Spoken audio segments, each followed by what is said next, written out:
돌을 붙드시기에 우리는 안전합니다. 아멘. 예수를 죽이려는 자들이란 제목으로 말씀을 나눌 때 하나님께서 우리에게 말씀의 은혜와 또 하나님께서 큰 은혜를 베풀어 주시기를 원합니다. 오늘 본문은 예수님을 죽이려고 하는 사람들이 등장을 하죠. 근데 예수님을 죽이려고 하는 사람들이 사실 누구보다도 예수님을 믿고 따라야 될 사람들이에요. 그런데 어쩌자고 이들이 예수를 믿고 따르는 게 아니라 예수를 죽이는 일에 앞장을 쓸까?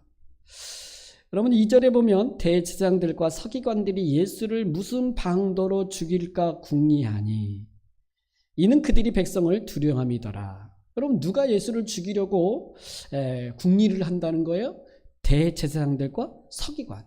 여러분 여기서 대제사장들과 서기관은요 그 당시 종교 지도자들이에요. 아니 이들이요 하나님을요 섬기는 사람들이에요. 여러분 제사장 아시잖아요. 하나님께서 그 이스라엘 백성들을 출애굽하고 나서 하나님 앞에 제사를 드릴 수 있도록 이스라엘 백성들의 죄를 대신하여 중보자로서의 그 일을 하도록 맡긴 사람들이 대제사장들이에요. 누구보다도 하나님을 섬기고 누구보다도 하나님을 예배하는 자리에 앞에 있는 사람들이 대제사장이잖아요. 1년에 한 번 지성소에 들어가 하나님을 대면할 수 있는 사람 대제사장이에요. 누구보다도 하나님을 잘 섬기고 누구보다도 하나님 앞에 열심을 가져야 될 사람들이 대제사장, 종교 지도자들이죠. 근데 이들이 예수를 죽이려고 어떻게 죽일까 궁리를 하고 있어요. 왜 이들이 이렇게 될까요? 여러분 누가복음 19장에 보면 어떤 일이 벌어지냐면 예수님께서 성전에 들어가셔서 성전에서 돈 바꾸는 사람들 또 그곳에서 막 그 짐승들을 파는 사람들을 뒤집어 엎고 그들을 막 내어 쫓으면서 예수님 뭐라고 하셨냐면 너희가 내 집은 기도하는 집이 만민이 기도하는 집인데 너희가 강도의 소굴로 만들었다 라고 말하면서 그 성전에서 섬기는 제사장들 그들의 악행을 드러냈어요. 사람들은요 종교 지도자들이 그들이 그들 앞에 가서 제물을 드리고 그리고 제사를 드리는 그들 앞에서 그들이 하는 방식대로 제사장들이 요구하는 방식대로 백성들은 그렇게 제사를 드렸는데 예수님께서 그 제사장들의 죄 그들의 악함을 들춰냈거든요. 뭘 위협받아요? 자기들의 자리를 위협받는 거예요. 예수는요 자기들을 위협하는 존재로 생각하는 거죠. 뿐만 아니라 예수님께서 누가복음 19장 47절에 보면 성전에 들어가 날마다 가르치니 사람들이요 예수님의 가르침을 들어요. 그러니까 제사장들이 그 모습을 보면서 예수를 죽이려고 해요. 자기의 자리를 위협한다는 거죠. 자기들보다 더 인기를 얻고 자기들의 말보다도 예수의 말에 귀 기울이는 백성들을 보면서 위협을 느낀다는 거예요. 여러분 이게 어떤 관점일까요? 하나님의 뜻을 묵상하고 하나님의 뜻을 찾으며 가는 게 아니라 자기들을 생각하니까 그래요. 내가 누군데 내가 이 일을 하는 사람인데 누가 내 일에 침범을 해. 여러분 자기를 생각하고 자기를 묵상할 때 자기의 기득권 자기가 가진 것을 놓지 않으려고 할 때 하나님의 뜻을 거역하게 돼요.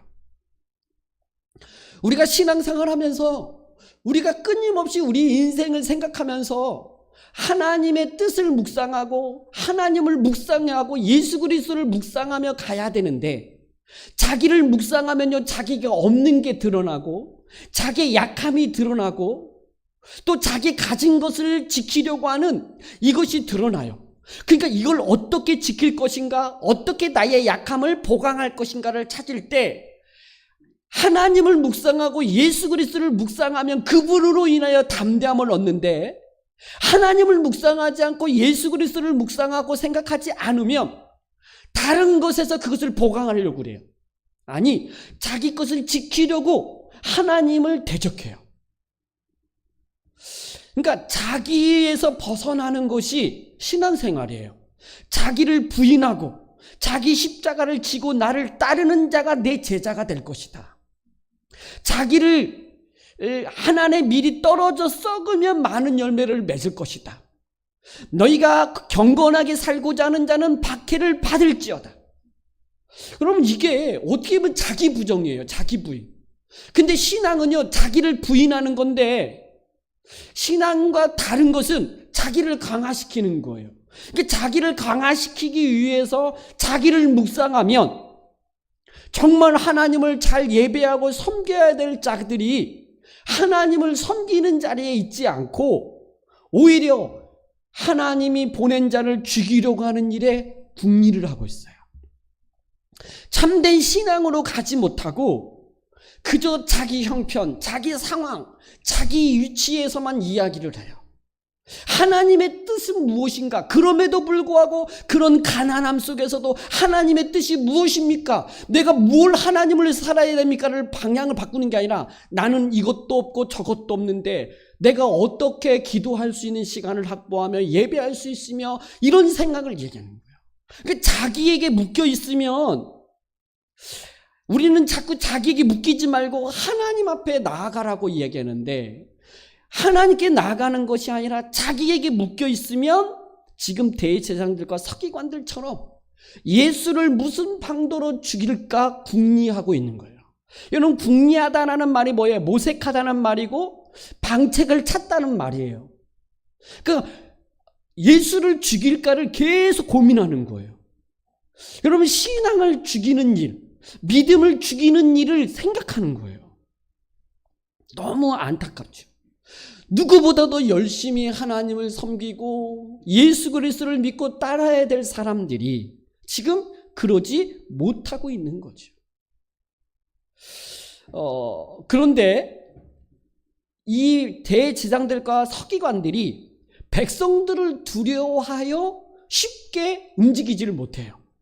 왜냐하면 백성들은 지금 예수님의 가르침을 기울이고 있거든요. 그분을 따르고 있거든요. 그러니까 예수를 죽이면 그 뒷감당이 어려우니까 죽일 수도 없고 지금 그냥 고민만 하고 있는 찰나에 있어요. 근데 이 일을 성사시키는 또 한 사람이 예수를 죽이는 일에 동조를 해요. 그 예수를 죽이는 일에 동조하는 그 사람이 누구냐? 예수님의 제자 중 하나인 가룟 유다가 예수를 죽이는 일에 참여를 해요. 여러분 3절에 보면 12 중에 하나인 가룟인이라 부르는 유다가 사단이 들어가니 이에 유다가 대제사장들과 성전의 경비대장들에게 가서 예수를 넘겨줄 방도를 의논하며. 그러면 이 가룟 유다가 누굽니까? 예수님의 제자잖아요. 예수 공동체에 그 가장 가까이에, 가장 예수님에게 가까이에 있는 사람이 바로 유다예요. 예수님의 3년 동안 예수님께 사랑을 받았던 사람이죠. 3년 동안 양육받았던 사람이에요. 누구보다도 예수님에 대해서 잘 알고 있는 사람이죠. 그런데 이 가룟 유다가 예수를 죽이는 일에 참여를 해요. 왜 가룟 유다조차 예수님의 그 공동체 내부자가 인사이더에 있는 그가 지금 어떻게 그렇게 바뀌어가지고 예수를 죽이는 일에 함께 동조하냐? 정확한 것은 잘 모르겠지만 오늘 본문의 내용을 보면 그들이 기뻐하여, 그들은 대제사장들과 서기관들이겠죠? 그 예수를 넘겨준다 그러니까 기뻐했어요. 그러면서 돈을 주기로 언약하는지라 이렇게 말했어요. 그러니까 예수를 넘겨주는 조건으로 대제사장들이 유다에게 뭘 약속했다고요? 돈 주는 거, 돈. 그러면 유다가 왜 예수를 죽이는 일에 동조하냐? 돈 때문이다 라고 말할 수 있는 거죠. 그럼 돈 때문에, 돈에 대한 욕심, 이게 예수를 3년 동안 따르며 예수님의 사랑을 받고 예수님께 양육을 받았던 가룟 유다로 하여금 예수를 죽이는 일에 동조하게 만들었다는 거예요. 여러분, 예수님께 성경에 보면 여러 곳에서 이 돈에 대한 이 경계를 많이 하죠. 예수님께서도 끊임없이 말씀하실 때 재물과 하나님을 겸하여 섬길 수 없다, 이렇게 경계를 하고 이 돈에 대해서 주의할 것을 이야기를 하죠. 여러분, 성경에 보면 여러 곳에서 그 이야기를 하는데 예수님께서 디모데후서 6장에 보면 이렇게 이야기해요. 디모데후서 6장 10절에 보면 돈을 사랑함이 일만하게 뿌리가 되나니 이것을 탐내는 자들은 미혹을 받아 믿음에서 떠나 많은 근심으로서 자기를 찔렀도다. 그럼 돈을 사랑하며 일만하게 뿌리래요. 여러분, 뿌리가 어떤 거냐에 따라서 그 안에서 열매가 맺어지잖아요. 그러니까 돈을 사랑함이 결국 믿음을 떠나게 만든다라고 말할 수 있어요. 여러분, 이 가룟 유다가 돈 맡은 사람이었죠. 예수님의 장례를 준비하기 위해서 마리아가 한 옥합을 깨뜨려서 예수님 머리에 부었어요. 이것을 보자 가룟 유다가 이 옥합을 팔면 300데나리온 정도 되는데 이것을 팔아 가난한 자에게 줘야지 왜 돈을 낭비하냐, 이렇게 이제 마리아를 책망할 때 성경은 뭐라고 얘기하냐면 요한복음 12장 6절에 보면 이렇게 말함은 가난한 자를 생각함이 아니요 그는 도둑이라 돈깨를 맞고 거기 넣은 것을 훔쳐가비라. 여러분, 이미 예수를 따르면서 이 가룟 유다는요 돈의 욕심에 있는 거예요. 성공에 대한, 야망에 대한. 주님은 끊임없이 자기를 부인하라고 말하는데 이 욕심, 욕망에 대해서 버릴 것을 버리라고 하는 이 예수님의 가르침을 듣지 않는 거예요. 자기 안에 일어나는 이 욕망에 대한 이것을 버리지 않고 끊임없이 그것을 묵상하고 어떻게 더 많은 것을 얻을 수 있을까, 벌 수 있을까, 성공할 수 있을까, 성공의 비법, 이런 거에 관심 있죠. 하나님의 뜻이 무엇인가에 관심 있는 게 아니라 자기의 성공의 비법, 어떻게 하면 성공할 것인가, 이거에 늘 관심이 있어요.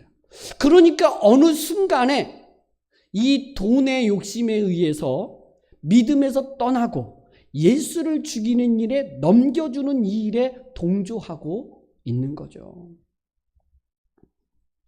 저는 너무 안타깝다.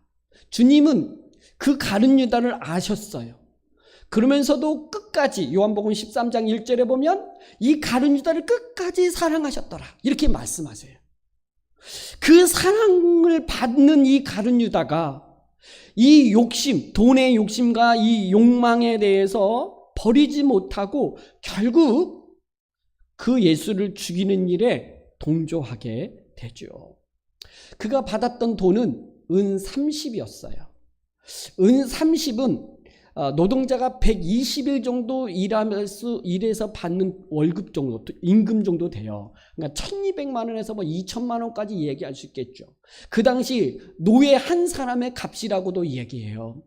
그러니까 그 돈, 그 1200만 원, 2000만 원 되는 그 돈을 하나 얻고자 예수를 넘겨버리는 것이죠. 근데 이 가룟 유다가 만에 이런 생각, 이 일에 동참한 게 아니라 또 예수를 죽이려고 하는 자가 있는데 바로 사단이죠. 여러분, 사탄이 유다에게 들어가니 이렇게 말해요.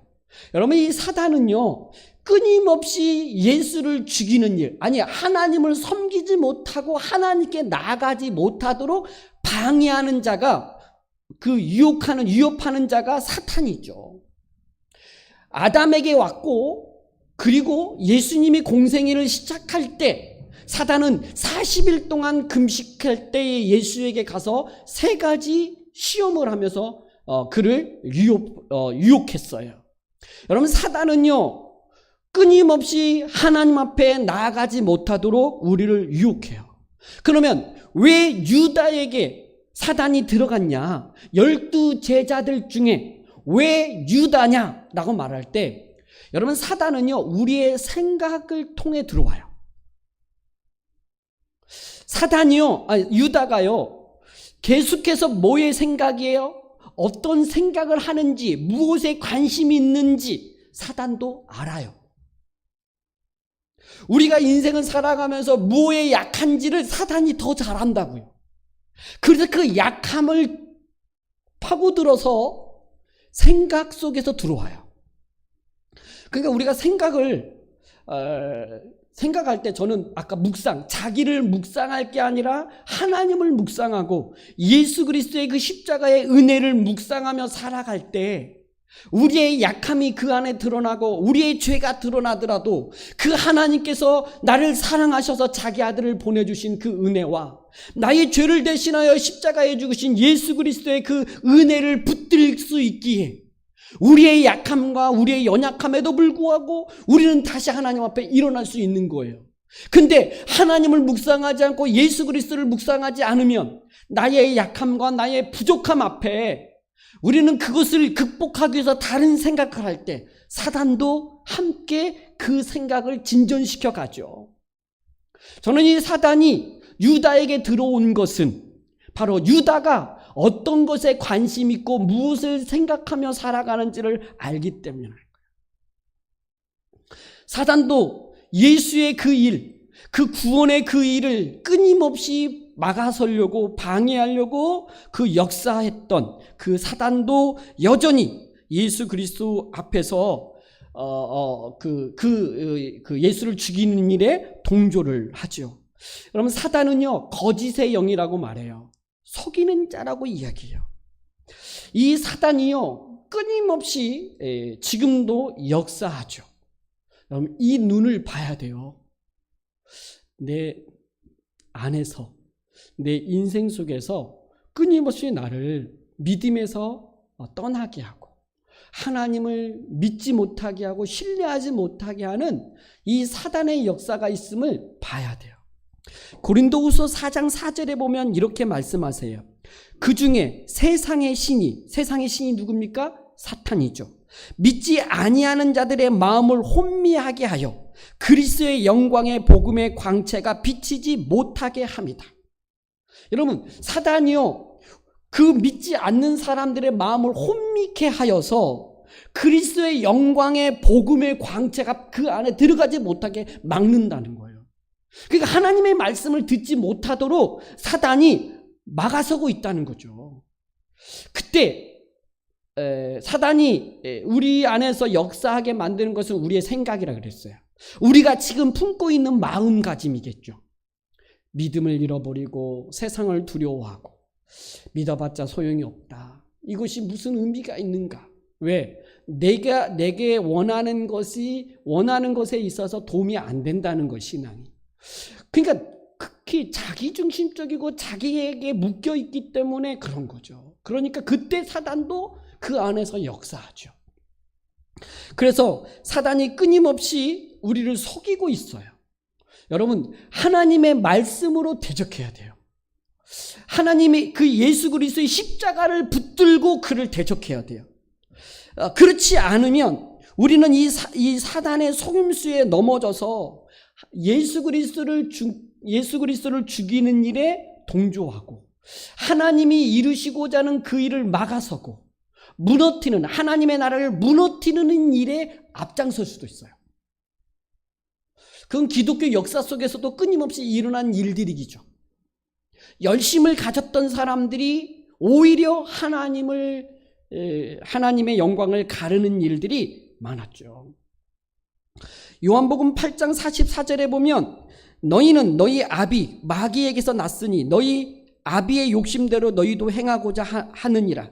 그는 처음부터 살인자요 진리가 그 속에 없으므로 진리에 서지 못하고 거짓을 말할 때마다 제 것으로 말하나니 이는 그가 거짓말쟁이요 거짓의 아비가 되었습니다.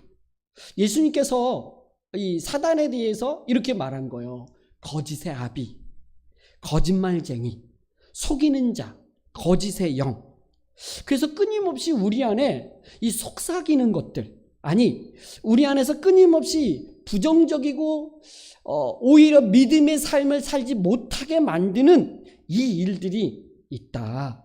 그래서 결국 믿음에서 떠나고 예수 그리스도를 팔아넘기는 일에 동참하게 되어지는 이 일들이 벌어진다라고 하는 거죠. 결국 이들이 예수님을 죽이는 이 일에 기뻐하면서 이들이 예수를 잡아서 넘기죠. 근데 여러분, 예수님이 십자가에 죽으신 것, 아니 예수님이 죽음의 길을 걸어가는 것은 이들의 계획대로 된 게 아니에요. 다시, 여러분, 이들이 이렇게 계획을 세우고 이 악행의 방책을 세웠다고 그들에 의해서 예수님이 죽으신 게 아니라고요. 사실 예수님이 죽기를 원하시는 이가 또 하나 있는데 바로 하나님이시죠. 하나님도 예수님이 죽기를 원하신 분이세요. 근데 이 하나님이 예수가 죽기를 원하시는 그 하나님의 뜻은 무엇이냐면 온 인류를 구원하시기 위해서예요. 하나님의 나라를 이 땅 가운데 이루시기 위해서 예수를 죽게 하시는 거죠. 그게 뭐냐? 오늘 본문 22장 1절에 보면 유월절이라는 무교절이 다가오매 예수님이 죽을 때의 그 죽음은 유월절 어린 양으로서 죽는 죽음이었어요. 유월절 어린 양의 죽음은 구약 이스라엘 백성들이 애굽에서 출애굽할 때 10번째 재앙, 모든 장자의 죽음에서 유일하게 벗어날 수 있는 것은 양을 잡아 죽여 그의 피를 문설주와 임방에 바르면 그 피를 보고 넘어가는 죽음의 재앙에서 벗어나는 구원을 얻게 되어지는 이 은혜의 절기가 유월절이거든요. 유월절에는 모두가 다 어린 양을 잡아 죽여야 돼요. 그럼 예수님이 이 땅에 오신 것은 바로 유월절 어린 양으로서 오셔서 죽으러 오셨다라고 말할 수 있는 거예요. 예수님의 공생의 시작에 세례 요한이 예수님을 보면서 말한 것은 세상 죄를 지고 가는 하나님의 어린 양을 보라. 이렇게 예수님을 지칭했어요. 예수님이 이 땅에 오신 것은 하나님의 어린 양으로서 우리의 죄와 우리의 약함과 우리의 무지함과 어리석음을 대신하여 십자가의 죽으심으로 우리를 구원하시기 위한 죽음을 지고자 이 땅에 오신 분이죠. 그러니까 하나님도 이 예수가 죽기를 원하신 거예요. 그러나 대제사장들과 서기관, 유다, 사단, 이들은 예수를 죽이려고 한 것은 그 하나님의 뜻이 아니라 자기의 자리를 위협받는다. 사람들이 내 말을 들어야 되는데 내 말을 듣지 않고 예수의 말을 막 듣고 예수를 따르는 것. 이 일로 예수를 죽이려고 하는 무리였고 가룟 유다는 그 예수님의 사랑과 그 양육을 받았음에도 불구하고 그분의 가르침에 순종하지 않고 오히려 돈의 욕망, 이 세상의 어떤 이것에 대한 이 욕심에 의해서 예수를 넘겨주는, 죽이는 자리에 넘겨주는 일에 동조한 거였어요. 그러나 하나님이 예수의 죽음을 원하신 것은 바로 인류의 구원, 우리의 모든 죄의 사함을 위한 죽음의 그 길을 가도록 원하신 거죠. 근데 이 모든 것은 또한 예수님의 순종으로 이루어졌어요. 여러분, 예수님께서요 하나님의 뜻을 아셨어요. 그래서 마지막 그 십자가 지기 전날 밤 겟세마네 동산에서 그는 이 잔을 할 수만 있거든 하나님 이 잔을 내게서 지나가게 하옵소서. 그러나 내 원대로 마옵시고 아버지의 원대로 되기를 원하나이다. 하나님의 뜻을 구하고 그 원대로 아버지의 원대로 되기를 원한다고 하면서 예수님의 하나님 앞에 하나님의 뜻에 순종함으로 그 길을 죽음의 길을 가시죠. 고난의 잔을 마셔요. 죽음의 잔을 예수님이 기꺼이 받아들이죠. 바로 예수님의 순종으로 이 모든 것이 이루어지는 것이죠. 사람들은 예수님이 죽으심이 대제사장들에 의해서 죽었다, 가룟 유다의 배신에 의해서 예수님이 죽었다, 사단의 역사로 말미암아 예수님이 죽었다라고 볼 수 있지만, 그러나 이 모든 것에 넘어선 하나님의 계획하심이 그 안에 있어. 예수의 죽음은 그들에 의해 죽음이 아니라 하나님의 뜻 가운데 죽는 죽음이었음을 보여주고 있는 거죠. 그래서 역전시키시는, 대제사장들은, 가룟 유다는, 사단은 예수를 죽이면 끝났다, 이제 자기들이 이겼다, 자기들이 승리했다라고 생각할지 모르지만, 그러나 하나님은 그들의 계획을 역전시켜 오히려 모든 사람들의 죄를 사하고 구원하시는 그의 죽음으로 하나님은 이 일을 이루어 가시는 하나님 되신다는 거죠. 그 일에 예수님의 순종이 있었다. 그런 하나님께서 이 계획하시고 우리를 구원하시기 위해서 계획하시고 예수님이 순종하심으로 이루시려고 하는 결과가 무엇이었냐? 우리의 구원이겠죠. 우리의 죄에서, 악에서 구원하시기 위함이겠죠. 그러나 또 하나가 있는데, 바로 그분이 그렇게 하신 이유는 교회를 세우기 위함이에요. 하나님의 계획하심 속에서 예수를 죽게 하시고 그 하나님의 뜻을 알아 순종함으로 이루시고자 하는 것이 뭐냐? 교회를 이루시고자 합니다. 그러면 이 교회는 끊임없는 세상으로부터 공격이 있어요. 이렇게 세상 속에서 이렇게 교회가 약해질 수 있을까? 이게 유지될 수 있을까? 우리가 뭘 할 수 있을까? 그 거대한 그 세력 앞에서 교회는 너무 약해 보이고 무능해 보여요. 그런데 여러분, 이 예수를 죽이려고 하는 사람들 속에서 하나님의 뜻을 이루시는 하나님, 그들을 죽이려고 하는 이 모든 계획 속에서 역전시키시는 하나님이 교회의 약함과 연약함이 있음에도 불구하고 여전히 교회 가운데 하나님은 지키시고 보호하시고 교회를 통해서 하나님의 일을 이루어 가시는 하나님을 보아야 되는 거예요.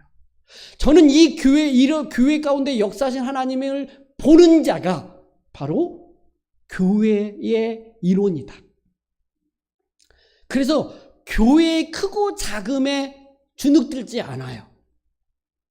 하나님의 교회인가, 하나님이 계시는 곳인가가 중요한 것이죠. 교회는 여러 가지로 위협을 당하고 문제가 생겨요. 문제 없는 교회는 없어요. 근데 그 문제가 오히려 크게 다가와서 우리의 마음과 우리의 모든 걸 무너뜨릴 것처럼 보이는데, 하나님은 역전시키시는 하나님을 보면서 그 역전시키시는 하나님을 믿는 사람들이 교회를 버티는 거예요. 지키는 거예요.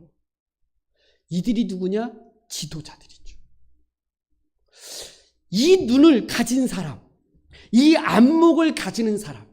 그래서 우리 안에 끊임없이 막 문제가 막 이렇게 생기고 돈이 없고 인재가 없고 뭐가 없고, 그래서 안 된다 그러고 뭐가 어렵다 그러고 막 여기는 안 된다 이렇게 이야기할 때, 그럴 때, 그래서 이 교회가 약함이 드러날 때 또 뭘 볼 수 있느냐? 약함 속에서 역사하시는 하나님을 바라보며 기대하는 사람들이 바로 교회라는 거예요. 지금까지 교회는 끊임없는 유혹, 끊임없는 공격, 끊임없는 이 교회의 이 어려움을 흔드는 일들이 끊임없이 있었어요. 근데 교회는 그 공격 앞에 무능력해 보였어요. 암되고 그들의 공격에 다 끝날 것처럼 보이지만 오히려 하나님은 역전시키시는구나. 이 역전의 하나님, 그 교회를 예수님의 죽으심으로, 예수님이 십자가의 죽으심으로 이루시려고 하는 그것이 교회였고, 그 이루어진 교회를 하나님은 끝까지 지키시고 보호하시고 선하게 이끌어 가시는 하나님인 것을 봐야 된다는 거죠. 이게 믿음의 사람들, 교회를 바라보는 안목이어야 된다고 생각해요. 지금 교회가 욕먹지요. 저는 목회자들의 잘못이 너무 크고, 또 교회의 약함들이 있어서 이제는 교회의 문이 이제는 얼마 남지 않았다. 교회 촛불이 이제 끝났다. 이런 이야기도 막 해요.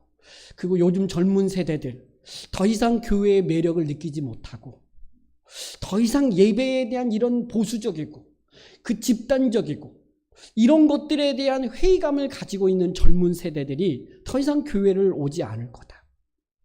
우리 청소년들 주일학교 다 교회 안에 없다. 그래서 미래에 대한 여러 가지 부정적이고 절망적인 이야기들이 나와요. 물론 그것이 현실이기도 하고 그것을 부정할 수는 없는 일이라고 생각해요. 하지만 하나님은 살아계시고 하나님은 교회를 세우셨어요. 그리고 그 교회 가운데서 끊임없이 하나님의 구원의 역사는 이루어 가시고, 교회를 통해서 하나님의 영광 받기를 원하시기에 하나님이 살아계시다면, 하나님이 지금 일하시고 계시다면 교회는 무너지지 않아요. 하나님은 지금도 교회 가운데 역사에 가실 거예요. 그래서 우리 눈에 보이면서 절망적이고 낙심되는 그 일들을 보면서 낙심할 게 아니라 그 가운데 역사에 가실 하나님을 기대하며 오늘 내가 할 수 있는 믿음의 길을 가야 돼요. 여러분, 경제적인 문제 어렵지요. 건강의 문제 어려워요. 몸이 아프면요, 기도하기도 어렵고 예배하기도 어렵고요, 뭘 하기가 어려운 거 알아요. 또 세상 속에서 우리가 가진 것이 없어서 세상 사람들 앞에 영향력이 없을 수 있어요. 그런데요, 하나님이요 나의 아버지시고 하나님이 나를 통하여 구원의 역사와 교회를 세워가기를 원하신다라고 하는 이 믿음이 있다면, 그 믿음으로 오늘 한 발짝 앞서 가야 돼요. 내딛어야 된다고요. 믿음의 발을 막 뛰는 것도 아닐 거예요. 아주 멀리 달려가서 멀리 뛰기를 하는 것도 아닐 거예요. 아마 반보, 다른 사람들보다 세상 사람들 가운데서도 반보, 한보 정도 우리가 가야 되겠죠. 그게 바로 믿음의 반보, 믿음의 한 걸음이 바로 우리에게 요구되어지는 것 같아요. 그 믿음으로 오늘 하나님을 예배하고, 오늘 그 믿음으로 하나님을 찬양하고, 오늘 그 믿음으로 예배의 자리에 지키고, 우리가 교회에 함께 교회가 하고자 하는 그 일에 마음을 다하고 힘을 다하고 함께 애써 가보는 거예요. 사람들이 보면서 비웃을 수도 있어요. 그게 뭐라고, 그것이 무슨 대단한 어떤 파급 효과가 있겠냐고. 그러나 우리가 하는 것은 미약하더라도 우리를 통해서 역사에 가시는 하나님의 놀라운 역전의 하나님이 우리와 함께 계시길 바라볼 때 우리의 할 수 있는 그 일들을 해 나가야 된다라고 하는 거죠. 여러분의 개인적인 신앙 안에서도 끊임없는 공격들이 있을 거예요. 그 공격은 교회를 향한 공격으로도 번질 수도 있어요. 그러나 여러분에게 일어나는 그 일들 앞에 미래에 대한 두려움, 걱정, 염려, 건강에 대한 재정적인 문제, 관계의 문제, 진로의 문제, 교회 신앙의 문제, 여러 가지 내 안에서는 해결될 수 없는 그 문제 앞에서 여러분의 믿음을 보이셔야 된다고요. 하나님을 믿는 자로서의 모습을 보여야 돼요. 한 발짝 내딛어야 된다고요. 그것을 하나님은 원하시는 거죠. 무리를 걸을 수 없는, 주님만이 걸을 수 있는 그 무리를 베드로는 걸어요. 그게 어떻게 가능하냐? 주님을 바라볼 때 물 위를 걷는 역사가 일어나는 거예요. 아무도 그 포로 애굽에서 나와서 홍해 앞에 섰을 때, 그들은 절망하고 있을 때, 뒤에 애굽 군대가 쳐들어올 때 바다 앞에 놓여 있는 그 이스라엘 백성들의 절망 가운데에 하나님은 그들이 보지 못하는 홍해의 길을 열어 마른 땅을 걷게 하시는 그 하나님의 역사가 있음을 보고 우리는 믿음을 보여야 돼요. 믿음을 보이는가? 아니면 내 문제에 빠져서 허덕이면서 그 문제만을 붙들고 그저 하나님 앞에 매달리면서 하나님이 원하는 것이 아니라 그 뜻을 찾는 게 아니라 그저 내 문제에만 계속 빠져가지고 결국 이러다가 다 잃어버리는 거 아니야? 내 자리 없어지는 거 아니야? 내가 그렇게 다른 사람들보다 실패자가 되는 거 아니야? 결국 예수를 죽이는 일에 동조하고 궁리하고 이렇게 빠져들 수 있다. 벗어나야 돼요. 자기의 삶에서 벗어나세요. 아니, 내 삶의 역사에 계시는, 역사하시고 보호하시고 인도하시는 그 하나님을 바라보며 묵상하며 믿음의 길을 걸어가는 저와 여러분이 되기를 주님의 이름으로 축복합니다. 하나님이 함께 하실 거예요. 내가 죄하 아래 있을 때도 나와 함께 하셔서 나를 사랑하셔서 구원하셨어요. 그런데 오늘 우리가 믿음의 삶을 살려고 몸부림을 칠 때 하나님이 내버려 두시겠어요? 그렇게 죄 아래서 하나님을 대적하며 하나님이 없는 것처럼 그 세상 사람들처럼 살았던 우리 그 가운데서도 나를 사랑하셔서 구원하셨는데 지금 우리의 이 삶 속에서 하나님이 내버려 두시겠냐고요.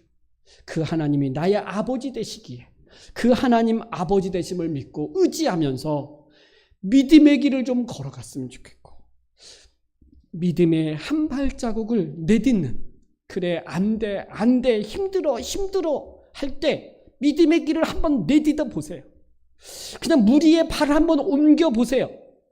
저는 그때 하나님의 일하심을 보고 그 하나님을 믿는 믿음의 역사가 나타날 줄 믿습니다. 우리가 어떻게 살 것인지를 보고, 또 하나 교회 안에는 문제가 있다 그랬어요. 문제가 많이 일어날 때 그 문제를 바라보는 시각이 문제를 더 키우지 말고, 어떤 문제가 있을 때 그 문제가 있어요. 그거 분명한 거예요. 근데 그 문제를 키우지 말라고요. 오히려 그 문제를 키우지 말고 오히려 그 하나님의 역사를 기대하며 내가 믿음으로 할 게 무엇인가를 찾아가는 것이 중요해요. 막 말하면서 안 된다고, 그래 안 되는 것만 말하면서 그게 더 문제를 일으키는 거죠. 그러지 말고 이것을 보는 사람은 대제사장들이 예수를 죽일까 궁리할 때 가룟 유다가 동조했어요. 더 키웠죠. 사단은 그것을 이용하여 결국 예수를 십자가에 죽이는 일에, 그 일에 이루는 일에 더 하게 되죠. 키우지 마요. 더 우리가 할 수 있는 그 일에 대해서 믿음으로 하나님 바라보면서 믿음의 일들을 해나가는 것이 중요하죠. 그래서 정말 나를 믿는 것도 아니고 목사님을 믿는 것도 아니고 누구를 믿는 것도 아니고 하나님을 믿는 믿음으로 하나님의 일하심을 바라보면서 함께 주의 그 구원의 역사와 교회를 향하신 하나님의 뜻이 우리 교회를 통하여 잘 드러낼 수 있도록 우리 모두가 귀하게 쓰임받는 저와 여러분이 되기를 주님의 이름으로 축복합니다. 기도하겠습니다. 우리 함께 말씀을 좀 붙들고 기도했으면 좋겠습니다. 여러분은 무엇을 많이 생각합니까? 무엇에 마음이 있습니까? 여러분의 마음에 무엇이 있고 무엇을 생각하고 그것을 생각하는 것에 무엇을 담으려고 하거든요.